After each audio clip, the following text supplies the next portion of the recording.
Hello and welcome to another episode of Uncorked with Funny Wine Girl. This is Funny Wine Girl, Janine Luby. And I always like to say, well, for the longest time every week, I was saying, I am so excited about my guest. Well, this is the first episode in which I have multiple guests. So bear with me. This is the first time I'm trying it, but it's for a great reason. And I'm super excited about this. As any of you who've listened before or who know me know that I'm a big proponent for this area. I was born and raised in Scranton, and I'm all about all things Scranton and making this region thrive with wonderful people that we have here, wonderful architecture, beautiful scenery. I think it's a great place to live and a great place to work and raise your family. So part of what we're going to talk about, we're actually going to cover a lot of that today. I have guests who are fellow board members of a nonprofit called the Ritz Foundation, relatively new nonprofit. And we have a lot going on. Coming up this Friday, June 3rd, is NEPA Gives. And anyone who's not aware of that, NEPA Gives Day is a huge day in the region that Scranton Area Foundation has basically put together and has raised over $1 million last year alone with over 200 area nonprofit organizations. So it's a fantastic day where we come together, we raise funds, and we raise awareness about all of these wonderful organizations. So today I really want to focus on the Ritz Foundation, what the Ritz Foundation is all about, and what is planned for June 3rd so that you know what they're raising money for. And hopefully you can donate and even come on down and just help support. So my first guest that I'm going to talk to is Mary Raypatch, who you might remember as a previous guest who was on in, I think it was October, talking about their coming out story. And Mary is fantastic and funny. And Mary has been on many of my shows. So I love working with Mary. Mary is super hilarious and intelligent. Welcome, Mary. Now you got to live up to your intro. I can't possibly, but your check is in the mail. So make sure it's got a lot of zeros on there. We've talked about this. I'm working in a nonprofit, Janine. The zeros go to the Ritz Foundation. That's the goal. Yeah. Yeah. And I get it. As someone who's in the arts, it's like, Yeah. you know what, I can't really help out here. But we can, because, you know, NEPA Gives, you can give even a small amount and help. But before we get to that, Mary, please tell our listeners a little bit about the Ritz Foundation, when it got started, what the mission is, how and why it's important to the region. Thank you. Well, it was founded originally in 2018, and the initial founding of the Ritz Foundation was to help support and pay for the arts education for students that might not otherwise be able to afford either after school programs or the summer camps, which are so helpful to parents that are working, but may not have the funds to send their child to a camp and give them this opportunity. And what's happened is since the initial founding, it has grown. So in addition to the scholarship for students to attend some of these arts programs, we've expanded to offering scholarships to help students who are going to study the arts, and also the third tenet of that. So there is the scholarship, there is the outreach. So the Ritz Foundation has funded and gained an army of volunteers for most recently 2 really successful events in downtown Scranton. Last year there was a back to school bash where not only were people able to come and enjoy, there was a hairstylist providing back to school haircuts for people that couldn't afford it, backpacks for students to take filled with school supplies, and food and fun for the family, but also giving back to the community in that way. And then in October, there was a streetwide, it started as a trunk or treat and it just turned into its own animal, where we had all of Wyoming Avenue shut down. We served over 1,000 families, or 1,000 people, hundreds of families. We had over 50 cars, and it was amazing in coming out of COVID to see the community come together and get really excited with all protocols in place. So with the scholarship, we have the outreach. And then the final thing is really cool, which is preservation of this historic structure. I think all of us know some of our, we may drive by them every day, our favorite buildings in Scranton. And I think that we tend to not understand the history of these amazing structures, and we slap a coat of paint on them, or in some unfortunate cases, just tear them down and create a parking lot. And so to have this historic structure as part of our city, I think contributes so much, and it gives you that feeling that you're really a part of not just the history you're making today, but the history that was made before any of us got here. So the opportunity to do that is fantastic. Yeah, absolutely. And I think, I mean, a lot of people who may not know, or maybe if they're new to the area, I mean, way back, there was the saying, if you could make it in Scranton, you could make it anywhere. So theater was really important here. I mean, it still is big, but it was really important. And I'm sure I'm not the only one who has some kind of childhood memory of the theater there, that building, and all the things that have been through there. I mean, when I was, I think maybe, I don't know, 8 to 10 years old, I remember, maybe even 12, I remember seeing movies there. It was still, and some of them were scary. I think Jaws was one of them, maybe Friday the 13th, but it has had live performances, theater, different businesses that have been through there. And the building itself is just beautiful to look at. As you said, when you're driving through town, there's some wonderful, gorgeous architecture downtown. So it is important that we preserve this. Absolutely. And what's very cool about the marriage of all three of those parts is that you have children that might not otherwise have access to really a quality arts education. And not only are they getting it, they're not, in a basement somewhere, and they have the opportunity to see and bring life back into this structure, which they're going to be the ones that are going to be preserving it when we're gone. So that's exactly who we want coming up and making Scranton a better place. Yeah, that's wonderful. Well, and we'll come back to you, Mary, if you don't mind. Now, we talked about this amazing building, which really is iconic. So I want to head over here. Here's my really subtle handoff from Mary to Carl, who is not only a board member of the Ritz Foundation, he is a historian, and he is a wonderful actor who you may have seen in many different things. Actually, I think you've done things with Julie Estey, one of my former guests, in the cemetery, but you're also in many performances featured at the Ritz there. So this is not only an important building for you, but the whole community and the spirit of the acting and everything is also a big part of your life, right, Carl?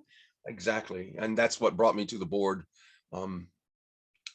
for the Ritz Foundation. Besides the fact that I'm on site a lot of the time just for productions and such, it made perfect sense for me as the historian to be a part of this, because as Mary said, it's sort of like a tripod to have the three things that make this theater so important historically, as well as quality and opportunity wise for youth.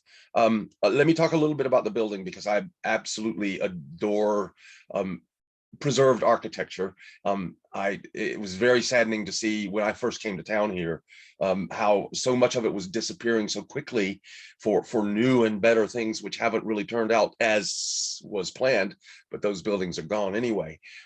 We were saved probably because we were the second block away from Lackawanna Avenue, and there was no reason to take these buildings down. The Ritz Theater was originally called Poli's Theater. The gentleman who owned and had the building built was Sylvester Poli, an Italian immigrant who lived in Connecticut. He built an empire of theaters, which at that time were live performing theaters. He had a chain of over 30, which made him at that time the largest theater circuit owner in the world. Wow. The Ritz was built between 1905 and 1907. That was the heyday for Scranton anyway, because of the coal industry. It was super booming.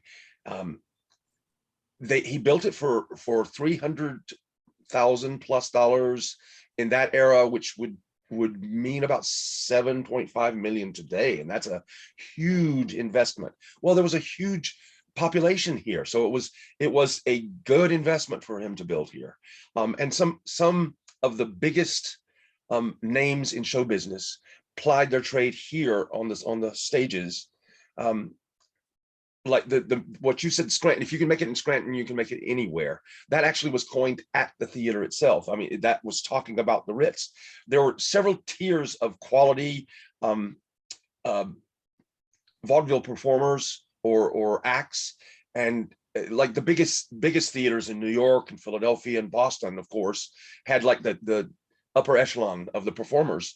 There was a circuit that nabbed them from other circuits in order to get the best of the best. And Scranton was one of those theaters that was on a tier just below, but used as a testing ground, a proving ground for acts.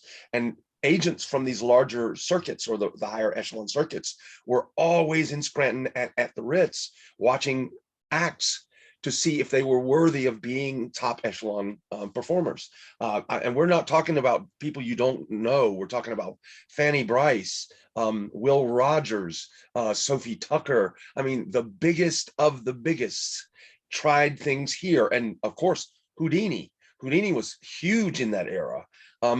He was here for a week stint in 1915. The theater itself was, of course, like most theaters of this type, in the early 20s, converted to showing films as well, and eventually was bought by a film company and then became exclusively a film theater, not a live performance theater. It was named the Ritz in late 20s, and that was their name until mid 30s, when they renovated the building, which originally was a Louis XIV style, very ornate and posh, for the current fad of deco architecture, and the facade shows that very easily. Yeah. A lot of the elements from that renovation are now still in existence in the theater. All the railings, the trim at the top of the walls in most portions of the building, and in the theater, huge columns with gold Corinthian column heads on them. It's absolutely gorgeous. What you sit in now to view shows was the original mezzanine, and the Poli Lounge upstairs, named after the original owner and builder of the building, was actually the concession area for that mezzanine. So just the sheer size of those things, and that posh lounge area that was the concession area, show you how ornate and how posh the theater actually was, even after the deco renovation. It went on to be bought by other film companies, which went on to become larger film companies, and they showed films there until the decline in the population in Scranton after the collapse of the coal industry, of course, and the move to other fuel sources. It forced them to take out the orchestra seating section at the base of the theater, the large bottom floor seating, and replace it with a series of small shops and other businesses, which you see today. And that was in 1978.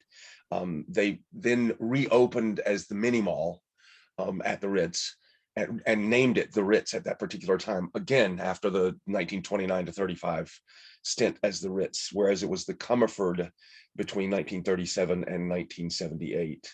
And it has, since that time, they've tried to make a go. The film industry forced it to sort of, the owners had to shut it down, and it lay dormant for quite a while. There was an attempt to bring back live theater at another point prior, but it had been dormant and unused, just the theater space. The only things that were functioning were the shops downstairs, for a good 10 to 15 years, when the current owners found it, and literally found it accidentally. They just ran into the owner in front of the building accidentally, and they were looking for a space to bring their program, which was youth-oriented theater workshops and such.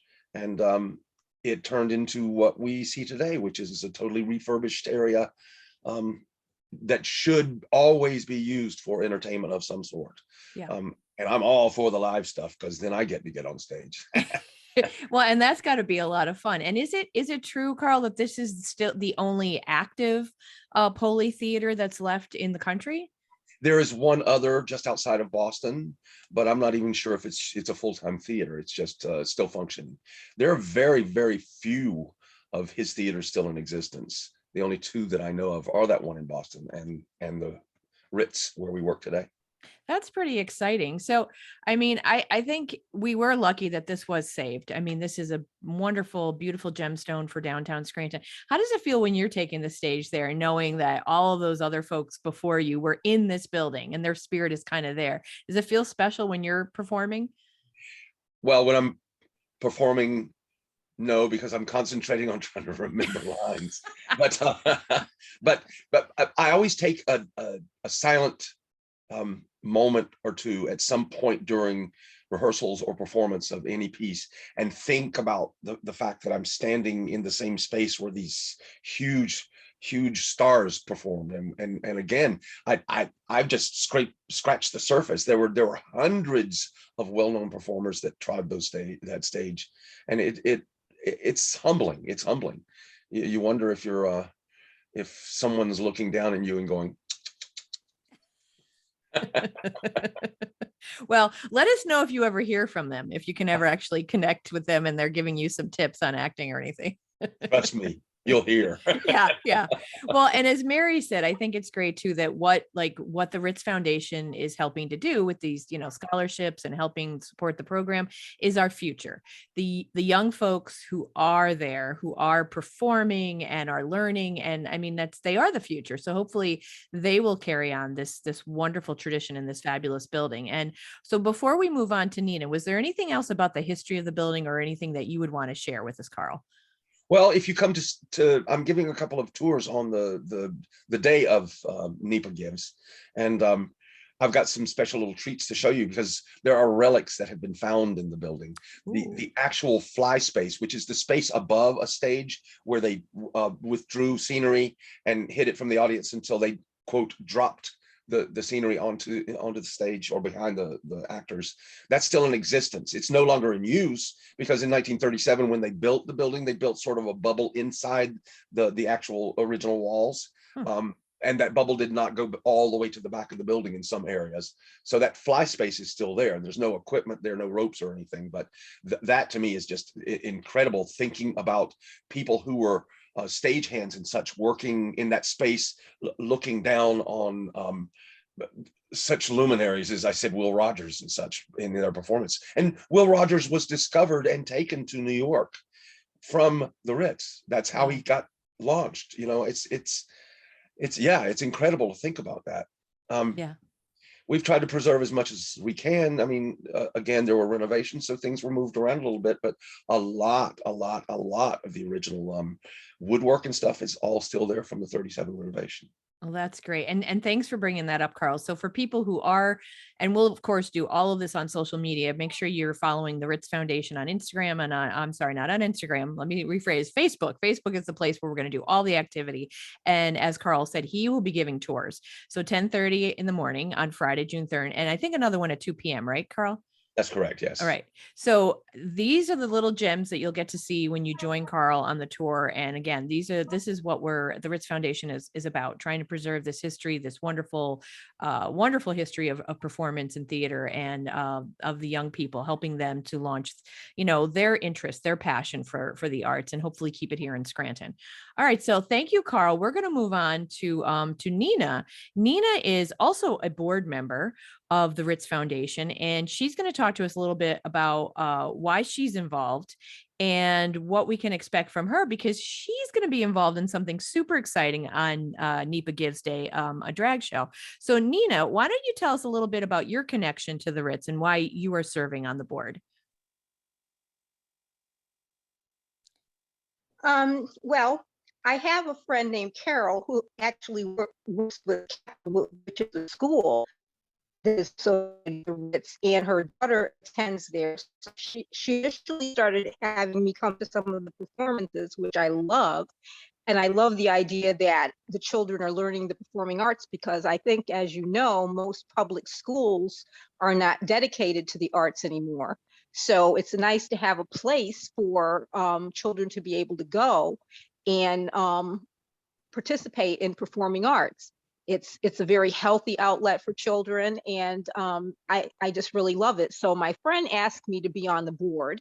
So I agreed. She's my best friend, so I agreed to come on the board. And see what I could do to volunteer and help, get the community involved in the Ritz and the performing arts. And so, as Janine mentioned, I'm going to be involved in something on Friday during NEPA Gives, which is a drag show. So I've never done this before, which is the whole point. They want novice. So the format's going to kind of be like, there's going to be 5 families.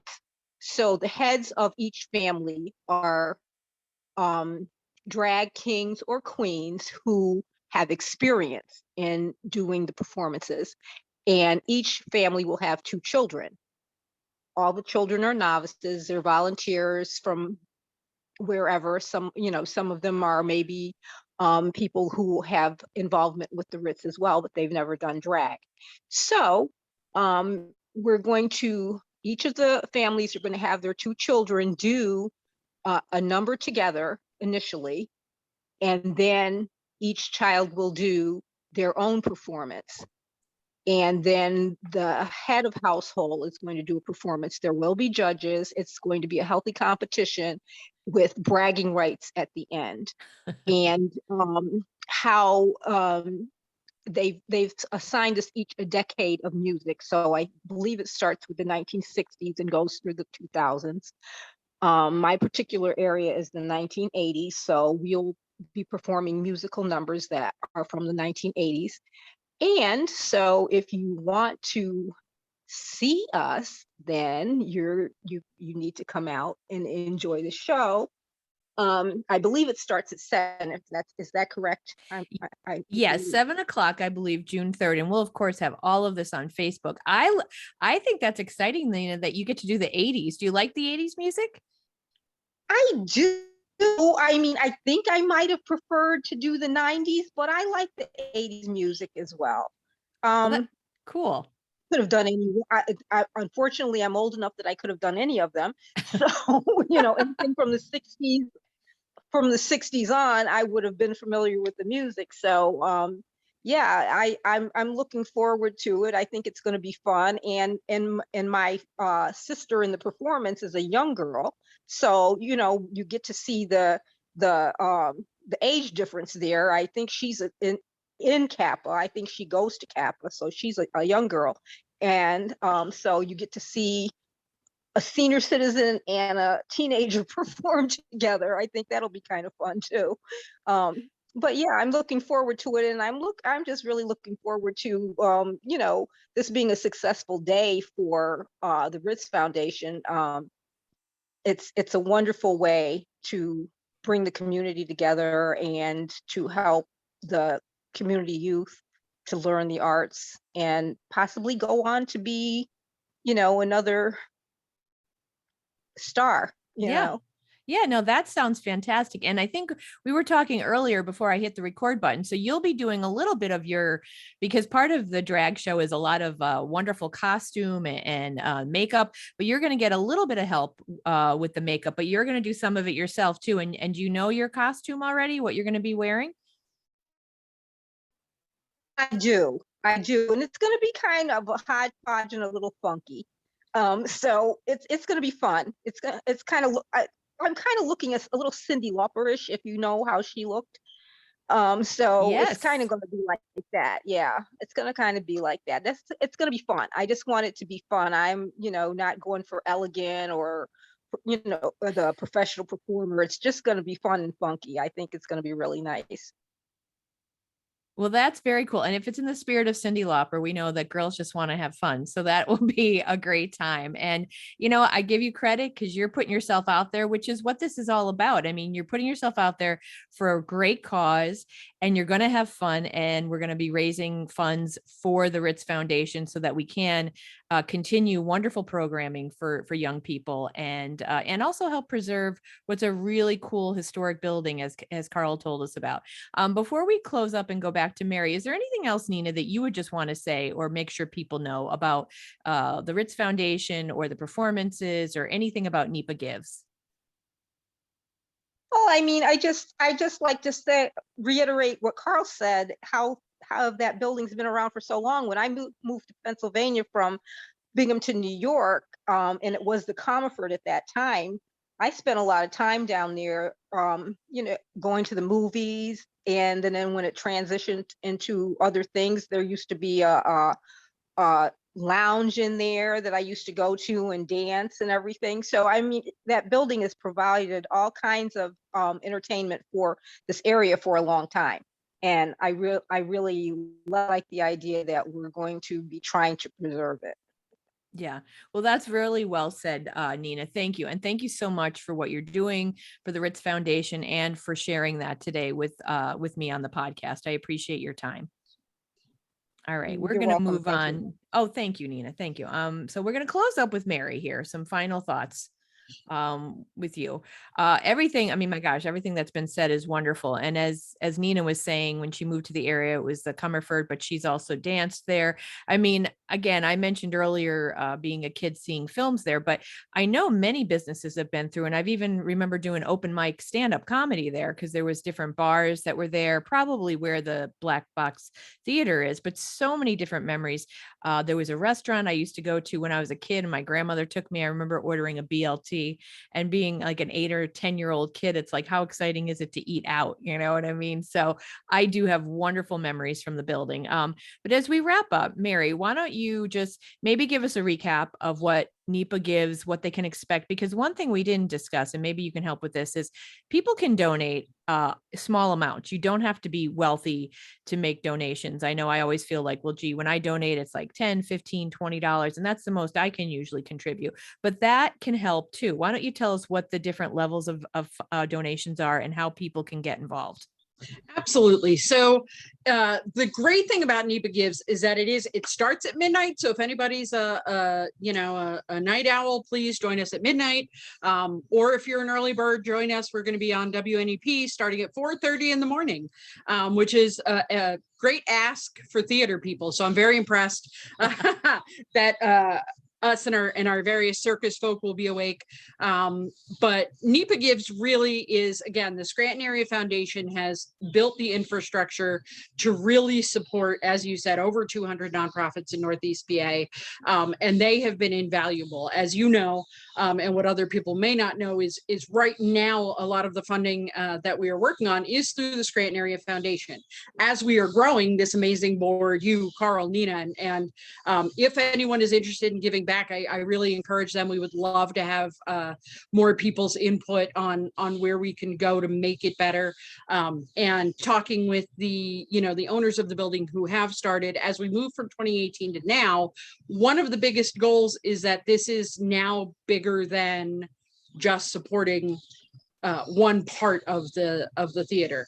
And the group at the theater has been absolutely fantastic, and they're donating their time in the space so that we can really make this a successful day. And as part of that, we have an entire day of summer fun.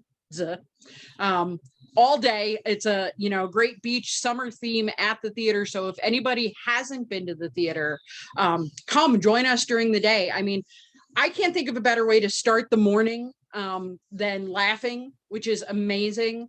So at 7 o'clock, we will not be stretching. We will just be doing laughter yoga, which is such an incredible way to start our day, filled with positive energy. If people can't make it out of the house to get downtown, if they work downtown, that's great. Start your day with a cup of coffee and a lot of laughter. But if not, it is going to be online through Laugh to Live and also the Ritz Foundation. Carl is doing tours so that if people really want to get more about the history, the tours are absolutely free. Learn about this amazing Scranton structure. 11:30 to 1:30, the Black Box Cafe is donating their time, talent, and food for all of the sales of this beach themed barbecue that the chef at the Black Box Cafe is going to be putting out. Will benefit the Ritz Foundation Scholarship Fund to help get more kids, especially as we go into the summer. And I don't know anyone who doesn't know a parent who is struggling with paying for quality care and quality education throughout the summer. And so it's really as we go, and it's another great reminder of what we're doing. And then Carl's doing a tour in the afternoon, 1:30 to 4. There's going to be beach bingo I'm hoping the weather holds up, so that we can do as much under the arch as possible. 4 to 5:30, they're going to be doing laser tag, which is really cool. They're one of their younger staff members at the Ritz is going to be running that in the theater. So it's basically going to be, if you want to get your zombie apocalypse fantasy of the theater, that would be an awesome time to do it. Come and play. And of course, at 7:00, I'm so lucky to be hosting the So You Think You Can Drag, with all of these amazing volunteers that are really going outside of their comfort zone. And I've seen those heels. That is as far outside of a comfort zone as you can get in 6-inch heels and Cyndi Lauper makeup. I am very impressed. Yeah. So a lot of the families of students, as well as people who have the same passion we do for the theater, are really coming out to share their time and their talent. And again, all day, it's really a chance for us as a community to learn about and experience this amazing structure. The team at the theater itself is absolutely fantastic. People keep mentioning the mysterious Carol Mason, who is the outreach manager for the Ritz, did a lot of this stuff before the board came into existence, and now we are at our springing off point. So all of us are excited to see where we can take this next and how we can give back to Scranton. And this is, we hope, just a start of all of the fun. That is a lot, Mary. It really is. And we should say, I don't think we've given them a shout out specifically, but the folks who own the theater, the Ritz Performing Arts Center, they've been, Sherry and Mike, right? They've been very generous with their donations. Yeah. Their whole family they call themselves circus folk. I said it is not fair for one family to have that much talent. I would very much like to go to a show and hear one Melcher sing off key, but it never happens. But all of them, some of them are doing the drag show. They have opened their hearts and their home, which is the theater, to all of us, and they continue to give back to the city that they adopted and are really helping from the ground up. That's wonderful. And I should say, I forgot to mention that I'm actually going to be the one leading the laughter yoga. I didn't say that earlier, but for those of you who do know me, you already know this. Those of you who don't know me, I have a business called Laugh to Live, and I do laughter yoga. And as Mary said, it's not about the stretching. So I'll take this opportunity to say, you don't have to think, oh my gosh, do I have to have balance? Do I have to be able to stretch like a crazy pretzel? Not at all. And pretzels aren't crazy, so I didn't mean to offend them. But laughter yoga is literally like breathing, clapping, and going ha ha ha ha. So really, you don't really need any skills, I say, other than the ability to breathe, the ability to clap. And then there's this other little one where it says you have to be able to kind of take yourself a little bit lightly and have an open mind. Have an open mind, because laughter yoga is laughing for the sake of laughing to feel good. And in this case, it's the morning. We're going to wake up. We're going to get ourselves in a right frame of mind to celebrate NEPA Gives and to be generous and to donate. So it's really just a practice of laughing. So you don't need to be in fitness attire. You don't need to be athletic. All you need to do is be willing to be a little bit silly and do the laughing, because it's actually, the research shows that it's good for us. So it's good for the mind, the body, the spirit. It'll put you in a good mood. So I want you to have the last word, Mary, because I want you to tell everyone listening where they can go. Where's the best place they can go to donate and to just keep track or keep tabs on all the great stuff that's going to take place all day long at the theater?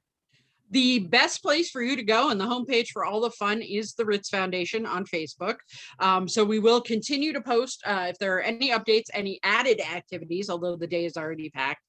We will be following along with the Scranton Area Foundation throughout the day to keep everybody posted about how we're meeting our goals and what our goals are doing to contribute to the community. So, I mean, again, if you want to see adorable children, the Ritz Foundation will be your place. But you only get to see the adorable children when they're celebrating. So $1 at a time, as Janine said, it is not about, making a hardship for yourself. It is about 1,000 people giving a cup of coffee, and really giving back to place and a structure that has become the home for so many children. And as Carl said, adults who have found a new home for the performing arts here in Scranton. The arts community has really exploded, and it's exciting for all of us to have that opportunity to help give a little push to the next generation that's coming after us. Because the goal of us and why we are expanding now is because this needs to exist in 100 years when none of us on this podcast are here, where our children and our grandchildren will say, you know, I remember when, and point to that, and whatever performing arts come out of it at that point, it's just going to be a benefit to anyone who participates. Okay, excellent. Well, thank you so much. As always, such a pleasure talking to you, Mary. And if you follow me on Facebook and you see I have shows coming up, please watch, because a lot of times I will also have Mary performing as well. And Mary is very talented and funny, and check her out, and check Mary out emceeing, right? You're going to MC the drag show. Yes. So that's going to be fantastic. And check out Nina.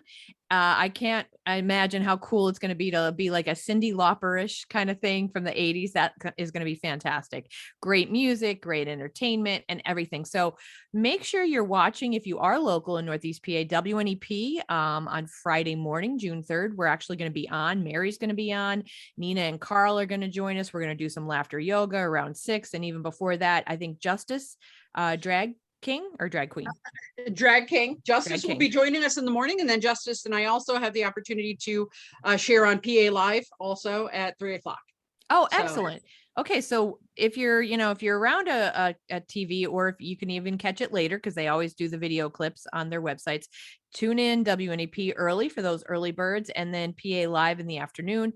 And so that'll be great. Lots of good promotion for a really wonderful cause. So I want to thank you again, Mary, for joining us, Carl, for joining us, as well as Nina, and everyone at the Ritz Foundation, the board members, and everyone, the folks at the Ritz Performing Arts Center, who are very generous in their donations, their time, and of themselves. So I want to thank you so much for listening, all of you folks who've been listening. As always, I like to say I appreciate you from the bottom of my heart and the bottom of my wine glass. Thank you.